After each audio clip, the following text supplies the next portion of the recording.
এটি হচ্ছে top loading মেশিনের একটা পিসিবি বোর্ড। তো এটার সমস্যা ছিল যে ওয়াশিং মেশিনটি চালু করতেই এর হচ্ছে মোটরটি চালু হয়ে যায়।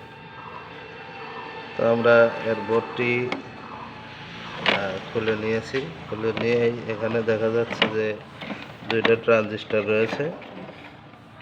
ট্রানজিস্টরের মান হচ্ছে BT20।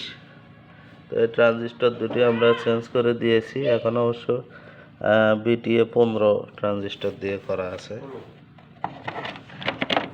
তো বোর্ডটি মোটামুটি এখন ঠিক হয়ে গেছে। এরপরে আমরা ফ্রিজ তো না, এটা কি ওয়াশিং মেশিন, এর এই ক্লাচ বক্সটি বা গিয়ার বক্সটি সমস্যা ছিল, এটি আমরা রিপেয়ার করেছি। এখন সম্পূর্ণ ওয়াশিং মেশিনটি আমরা সেটিং করে এরপর আপনাদের দেখাবো যে আসলে কাজ হয়েছে কিনা।